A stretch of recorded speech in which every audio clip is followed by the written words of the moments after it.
Welcome to another episode of Let's Roll Out, guys. If it's your first time joining us, do consider subscribing. We bring you a new exciting show every week. So hit that subscribe button and the notification bell to be alerted when we upload. So today we get to compare the M4, which is the benchmark, against the Rcf. If you have not seen the Rcf show, go take a look and then come back to this, the M4. So let's get a few things out of the way. BMW has chosen to replace the V8 masterpiece with a straight six. Now, they've always been really good with their sixes.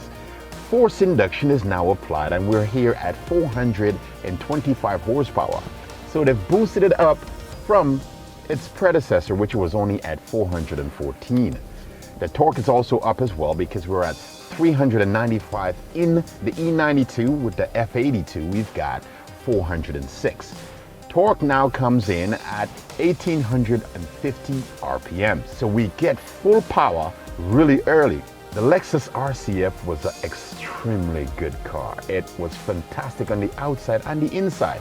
With this, the BMW, it absolutely makes a statement.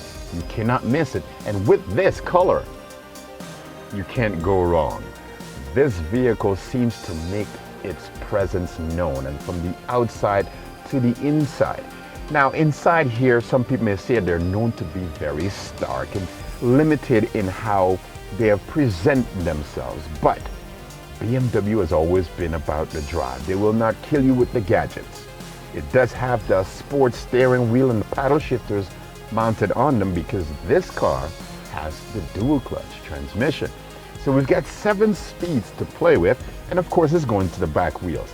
I sat down here because I just want to go through the numbers with you and then get into the drive.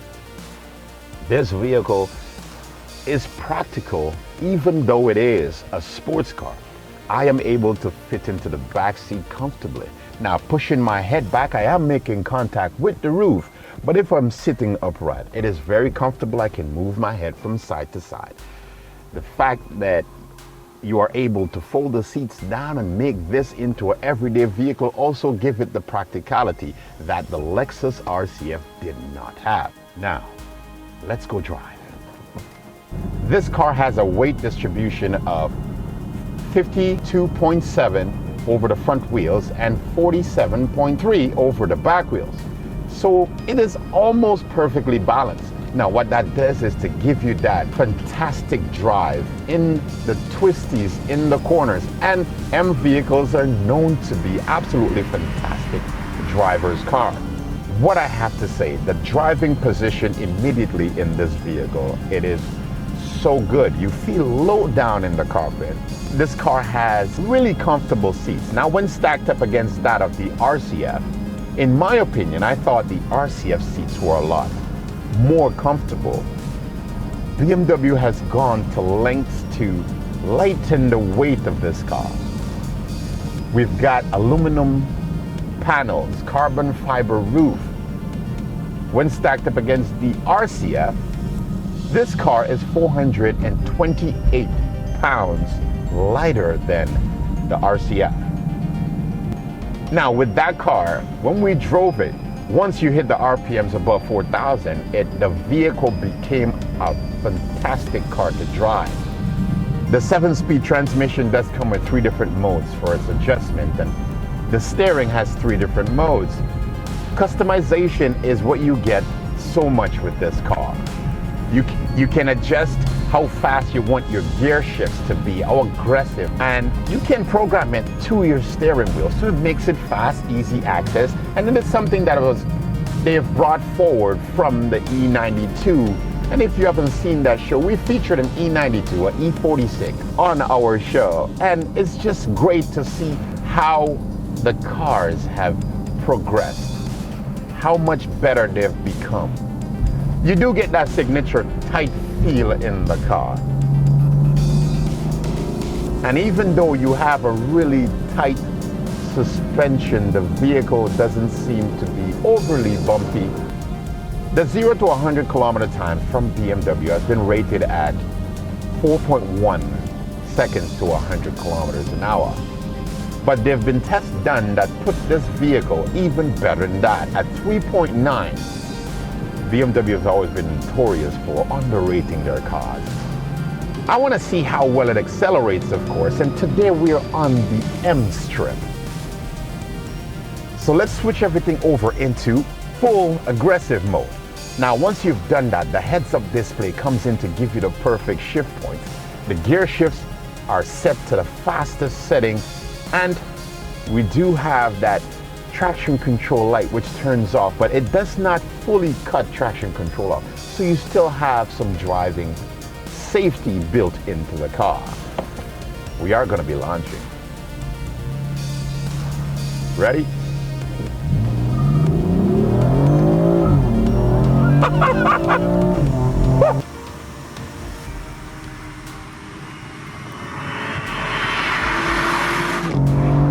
Oh my God. Now they have replaced the V8. Have they lost anything? Oh no. Now where the V8 in the E92 came on slowly, this, the F82, thumps you in your back, puts you back in your seat, and acceleration is just mind-blowing. It is so fast, and it squawks the tires for every gear, and you feel that thump in your back. It becomes aggressive, the suspension tightens up, and it becomes a driver's car. Downshift.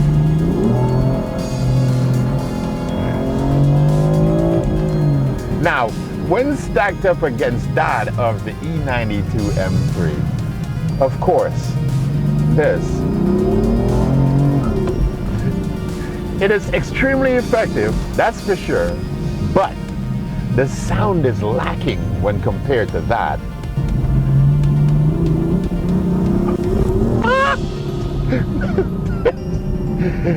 Oh, the steering is beautiful. The fact that you're able to customize this car so well.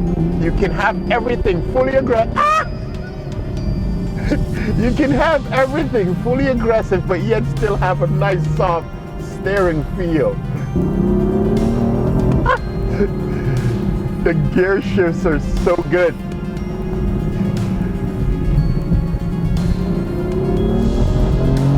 BMW M brakes have always been fantastic. And because this car is not so heavy, it does a phenomenal job. You can point the car into the corners and it just feels so glued to the road. There's so much grip in the front end. It does have the electric steering, and compared to that of the hydraulic steering that you've known in its predecessor, you don't get that much feedback, but the effectiveness is definitely there. You don't feel as though the car will do something that you don't want, and if it does, it's so easily controlled. Now, BMW is piping sound into the cabin, but you can quickly forget that once you start to have this kind of fun. It is extremely effective at being quick. And the roads are not perfect now. We're moving around a little bit, but you do not feel jarred around or any feeling uncomfortable in any way, shape, or form coming out of the corner. The back wants to come around on you, and but it's so nice. It's so progressive, though. What? This is an awesome car. This vehicle eats tarmac like very few can. There are some cars that are able to go really fast in a straight line, but they're just not that good in the twisties. The balance you get with this vehicle is so phenomenal. You're able to point it right where you want it. You wish for some more feedback, but it does exactly what you want it to do. The BMW M4. The 2016 BMW F82 M4. Now, immediately once you start to drive the car, you start to see differences within that of the RCF compared to the BMW. I did mention before that the torque comes in early for the M4, and with that you have to be a little bit more mindful in the corners. Also, launching the car off the line, you do get a little bit more tire spin, and it affects traction and how fast you're able to launch. When it comes to that in the RCF, the torque came in later, allowing you to fully plant your foot and don't get so much wheel spin. But in the twisties, when stacked up against the RCF, this car has definitely better balance. It's able to execute in the corners, and it has so much grip that it just seems to stick in the corners. It has a tighter ride, but you don't feel bumped around in the cabin too much. The sound isn't as great as the RCF, of course, and that is just something it lacks. I don't know what BMW tried to do when they created this muffler, but it's just not nice to listen to. I don't like it, I have to tell you. It is the first M car that I've driven where I do not like the sound. Just no good.